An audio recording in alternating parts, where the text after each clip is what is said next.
ఓం వసుదేవసుతం దేవం కంసచాణూరమర్దనం దేవకీ పరమానందం కృష్ణం వందే జగద్గురుం. ఓం శ్రీ రాధాకృష్ణాభ్యాం నమ. కృష్ణం వందే జగద్గురుం, అర్జునం వందే జగదేక వీరం. ఇప్పుడు శని వక్రించినటువంటి సమయం జూలై నెల 26, 27వ తేదీల్లో 2026 సంవత్సరంలో శని మరి మీన రాశిలో మనకి వక్రించడం అనేటటువంటిది జరిగింది. ఇది ఎప్పటి వరకు ఉంటుంది ఈ శని వక్రించి అంటే మనకి డిసెంబర్ 10, 11, 2026 సంవత్సరం వరకు ఉంటుంది. మళ్ళీ శని సవ్య దిశలోకి డిసెంబర్ 10, 11వ తేదీల్లోకి వస్తాడు. రఫ్గా కనుక మనం చూసుకున్నట్లయితే 4.5 నెలల సమయం ఈ సైకిల్ అనేటటువంటిది కొనసాగుతూ ఉంటుంది. దీన్ని ఎక్కడికి మళ్ళీ సవ్యదశలోకి వస్తుందంటే మళ్ళీ డీప్ వాటర్స్ అయినటువంటి మీనరాశిలోకే మనకి ఈ వక్రించడం జరుగుతుంది. స్పెసిఫిక్గా మనకి ట్రాన్సిట్ ఎక్కడికంటే త్రూ రేవతి నక్షత్రం, ఉత్తరాభాద్ర నక్షత్రం నుంచి మనకి ట్రాన్సిట్ అనేటటువంటిది జరుగుతుంది. మరి దీని వలన మనకి కొన్ని రాశుల వారికి మేలు జరుగుతూ ఉంటుంది, కొన్ని రాశుల వారికి మధ్యస్థంగా ఉంటుంది, అలాగే కొన్ని రాశుల వారికి మరి యాడ్వర్స్ రిజల్ట్స్, బ్యాడ్ రిజల్ట్స్ ఇస్తూ ఉంటుంది. కాబట్టి దీనికి మనం ఏం చేయాలండి అని అంటే మనకి ఆగస్ట్ నెలలో మనం 12వ తేదీన మనకి ఒకటి జరుగుతుందండి. ఆగస్టు 12న మనకి టోటల్ సోలార్ ఎక్లిప్స్ అంటే సంపూర్ణ సూర్యగ్రహణం ఏర్పడబోతోంది. అసలు మనం ఆగస్టు 12న 2026 సంవత్సరంలో ఒక వెరీ రేర్గా జరిగేటటువంటి 6 గ్రహాల అలైన్మెంట్ అనేటటువంటిది, 6 ప్లానెట్ అలైన్మెంట్ అనేటటువంటిది జరుగుతుంది. ఏమిటి ఆ గ్రహాలు అంటే బుధుడు, కుజుడు, గురుడు, శని. ఈ గ్రహాలు 4 అయితే యురానస్ అండ్ నెప్ట్యూన్ అంటే రాహుకేతువులు దగ్గరగా ఉంటాయి. వీటి పోలికలు ఇవన్నీ కూడా they will stretch across the predawn sky. మొత్తం అంతా కూడా ఒకే ఆర్చ్ లాగా వస్తుందన్నమాట. సో దీన్ని మనందరం కూడా నేకెడ్ అయితే చూడొచ్చు మనం ఖగోళంలో, ఆకాశంలో. బెస్ట్ టైం ఏంటంటే ఆగస్టు 12వ తేదీన దగ్గరగా 1 గంట నుంచి గంటన్నర పాటు మనకి ఎవరి ఊర్లో వాళ్ళకి లోకల్ సన్ రైజ్ లొకేషన్ ఏదైతే ఉందో ఆ లోకల్ సన్ రైజ్ టైంలో దానికంటే ముందు గంటన్నర ముందు మనకి ఈ 6 ప్లానెట్ల అలైన్మెంట్ కనబడుతుంటుంది.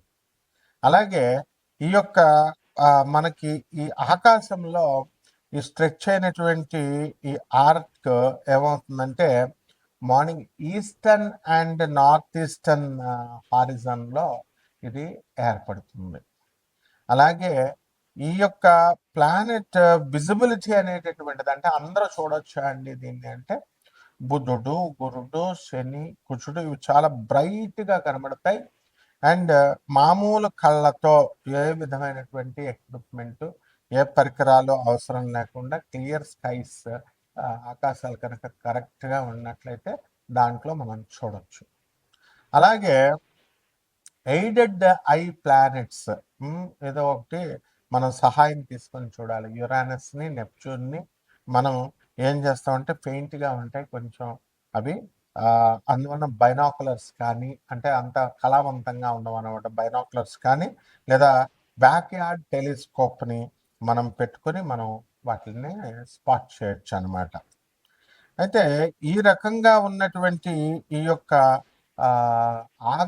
ప్లానెట్స్ అన్నీ కూడా ఆగస్టు 1 నుంచి 17వ తేదీ వరకు కూడా మనకి ఈ రవి ఏం చేస్తాడంటే కర్కాటక రాశిలో ఉంటాడనమాట. అలాగే ఆగస్టు 17 నుంచి సింహ రాశిలోకి ఈ యొక్క రవి గ్రహం వెళ్ళడం అనేటటువంటిది, ట్రాన్సిట్ చేయడం అనేటటువంటిది జరుగుతుంది. దాని వలన మనకి మేజర్ ఇంపాక్ట్స్ ఏముంటాయండి ఈ శని వక్రించడం వలన అంటే 7.5 జరుగుతుంది కదా ఏలినాటి శని కొన్ని ప్లానెట్స్కి. ఆ 7.5 ఫేజ్ జరుగుతున్నటువంటి వాళ్ళకి ఎవరికి కుంభరాశి, మీనరాశి, తర్వాత మనకి మేషరాశికి జరుగుతుంది. సో వాళ్ళ యొక్క కార్మిక్ ఏవైతే ఉన్నాయో రివరెన్స్, అవన్నీ కూడా కార్మిక్ ఎఫెక్ట్స్ అన్నిటిని కూడా మనము ఇంటెన్సిఫై చేస్తుంది. ఆ తర్వాత మనకి రెస్పాన్సిబిలిటీస్ అని కూడా మనకి బాధ్యతల్ని పెంచుతుంది. కార్మిక రివ్యూస్ని తర్వాత వీటి యొక్క బాధ్యతల్ని కుంభరాశి వారికి, మీనరాశి వారికి, తర్వాత మేషరాశి వారికి జరుగుతుంది. తర్వాత దయా ఫేజ్ అనేటటువంటిది జరుగుతుంది. అదేమిటంటే సింహరాశిలో అండ్ ధనుస్సు రాశి వాళ్ళకి వీళ్ళ యొక్క ఎవరికైతే జరుగుతుందో వాళ్ళందరూ కూడా శనీస్ వాళ్ళ దశలు జరుగుతున్నాయో సో ఈ యొక్క స్క్రూటినీ జరుగుతుంది, శని స్క్రూటినీ. దానివల్ల ఎక్స్ట్రా కాషన్ ఫైనాన్సెస్లో కానీ ధన విషయాల్లో, తర్వాత వర్క్ ప్లేస్ చోట స్ట్రెస్, ఇలాంటి విషయాల మీద ఎఫెక్ట్ అనేటటువంటిది పడుతుంది వీటి వల్ల.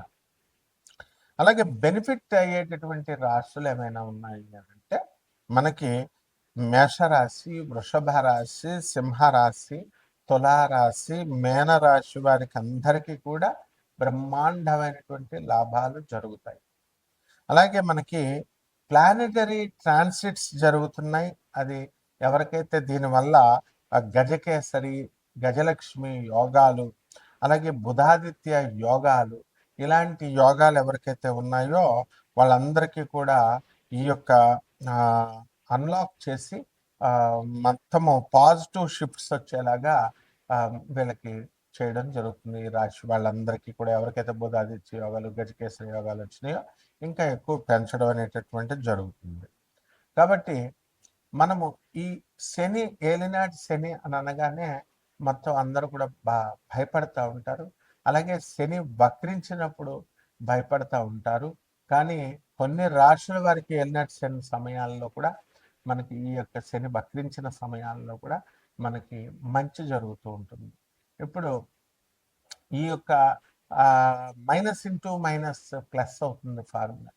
అందువలన ఎవరికైతే ఈ యొక్క శని మనకి బాగుండలేదో అటువంటి వాళ్ళకి శని వక్రించినప్పుడు, క్రూర గ్రహాలకి ఆ వక్రించినప్పుడు శుభ ఫలితాలు ఇస్తాయి. మైనస్ ఇంటూ మైనస్, అసలే శని ఏలినాటి శని జరుగుతుంది అనుకోండి, ఆ ఏలినాటి శని సమయంలో మళ్ళీ ఈ యొక్క వక్రించడం మైనస్ ఇంటూ మైనస్ ఏమవుతుంది, ప్లస్ అవుతుంది. అందువలనే మనకి కొన్ని రాశుల వారికి కొన్ని సందర్భాలలో మనకి ఏలినాటి శని కాదు, అర్ధాష్టమ శని. మనకి ఈ యొక్క వృశ్చిక రాశి వారికి అర్ధాష్టమ శని జరుగుతుంది. అలాగే సింహరాశి వారికి అష్టమ శని జరుగుతుంది. సో ఈ రాశుల వారికి అందరికీ కూడా మనకి minus into minus formula apply అయ్యి కొంచెం శుభాలు జరుగుతాయి. కాబట్టి ఇవన్నీ కూడా గోచార రీత్యా మనం చెబుతున్నాము.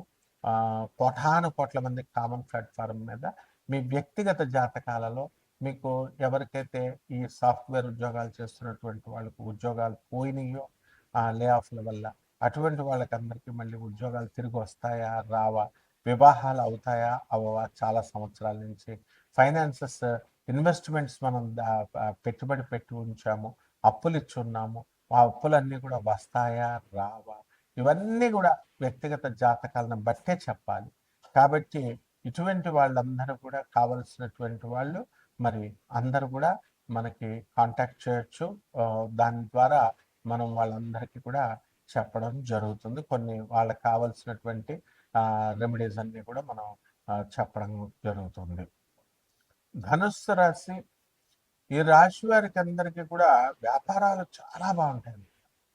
అయితే దయా ఫేజ్ అనేటటువంటిది ధనుస్సు రాశి వారికి జరుగుతుంది.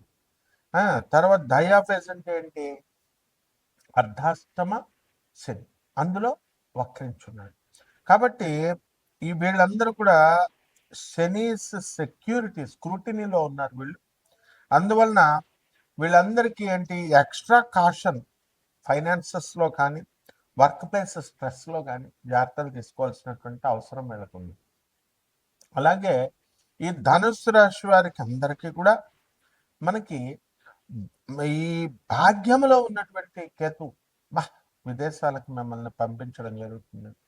మధ్యస్థంగా ఈ శని వక్రించి 2026 సంవత్సరం ఉండటం వల్ల మనకి జూలై 15 నుంచి మనకి బ్రహ్మాండమైనటువంటి 27 నుంచి మంచి రిజల్ట్స్ అనేటటువంటివి రావడానికి ప్రయత్నిస్తూ ఉంటుంది. కానీ ఈ యొక్క గురు, రవి, బుధ గ్రహాల కాంబినేషన్ వల్ల ఆగస్టు 17వ తేదీ వరకు కొంచెం డల్‌గా ఉంటుంది. ఆ తర్వాత నుంచి కొంచెం స్పీడ్ చేస్తుంది.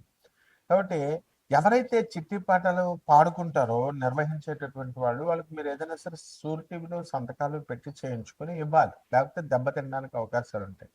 అసలే గురుడు అష్టమ స్థితిగతుడై ఉన్నాడు కాబట్టి మీకు ఫైనాన్షియల్ లాసెస్ రావడానికి అవకాశాలున్నాయి. కొన్ని లాసెస్ లాగా కాకపోయినా రావాల్సినంత లాభం రాకపోవడం. ఇప్పుడు మీరు కోటాను కోట్ల రూపాయలు మీరు పెట్టుబడులు పెట్టి పాపం వ్యాపారాలు చేస్తారు. ఆ వ్యాపారాల్లో ప్రొడక్ట్స్ అమ్ముడవ్వాలి కదా! అమ్ముడవ్వకుండా ఉండడము, ఇలాంటి విషయాల వల్ల కొంచెం ఇబ్బంది పడ్డం అనేటటువంటిది జరుగుతుంది. ముఖ్యంగా బిల్డర్లు తమ ఫ్లాట్స్ అమ్మడలేదని రియల్ ఎస్టేట్ అయితే మరీ దారుణంగా ఉంది పరిస్థితి. కాబట్టి నిరాశ పడాల్సినటువంటి అవసరం లేదు. అలాగే వివాహం కానటువంటి వాళ్ళకి ఈ ధనుసు రాశి వాళ్ళకి ఇప్పుడు వివాహం సరైనటువంటి సమయం కాదు. మీరు పెళ్ళిళ్ళు కుదుర్చుకుని మీరు పెట్టుకోవడం అనేటటువంటిది జరుగుతుంది. వివాహాలు కావనమాట. అదేవిధంగా ఈ యొక్క శుభకార్యాలు అనేటటువంటిది మీరు చేయడానికి ప్రయత్నిస్తారు. అండ్ డెఫినెట్‌గా మీకు ఈ యొక్క భూములు కొనడము ఇలాంటి విషయాల్లో మీరు సక్సెస్‌ఫుల్ అవుతారనమాట. అలాగే ఆగస్టు 2, 2026 సంవత్సరం నుంచి కుజుడు మరి మిథున రాశికి వచ్చాడు. అందువల్ల ధైర్యంగా ఏదైనా పని చేసి దూకుడుగా చేస్తేనే తప్ప మీకు పని పూర్తి కాదు. సినిమాలు తీయాలండి అని చాలా సంవత్సరాల నుంచి అనుకుంటున్నటువంటి వాళ్ళు ఇప్పుడు ఈ యొక్క తీయడం జరుగుతుంది. అలాగే రాజకీయ రంగంలో ఉన్నటువంటి వాళ్ళు మేము సక్సెస్ఫుల్ కావాలండి అనుకునేటటువంటి వాళ్ళు బ్రహ్మాండంగా సక్సెస్ అవ్వడం అనేటటువంటిది జరుగుతుంది. అలాగే కోల్డ్ స్టోరేజీల వ్యాపారాలు ఇవన్నీ కూడా మంచిగా జరుగుతాయి. ఇక రైతుల పరిస్థితులు కూడా బ్రహ్మాండంగా ఉంటుంది. అప్పులన్నీ తీసేయడం జరుగుతుంది. ఇక పరిహారాల దగ్గరకు వచ్చేసరికి ఈ యొక్క ధనుసు రాశి వారికి అందరికీ కూడా గురు జపం చేసుకోండి, గురు స్తోత్రాలు చదవండి. గురుడికి కిలోంపావు ఈ యొక్క శనగల్ని పసుపు రంగు వస్త్రాలనిచ్చి పేద బ్రాహ్మణులకి గురువారం నాడు ఉదయం కరెక్ట్‌గా తెల్లవారుజామున 3 గంటలకి దానం చేసుకోండి. దశ మహావిద్యల్లో ఒకటైనటువంటి మనం తారా అమ్మవారి యొక్క హోమాన్ని కానీ, అమ్మవారి యొక్క మంత్ర జపాన్ని చేసుకోవడం ద్వారా బ్రహ్మాండంగా ఉంటుంది. సాధువులకి, అనాథలకి, వికలాంగులకి, పేదవారికి సహాయ సహకారాలు చేసుకోండి. బ్రహ్మాండంగా ఉంటుంది. శుభమస్తు.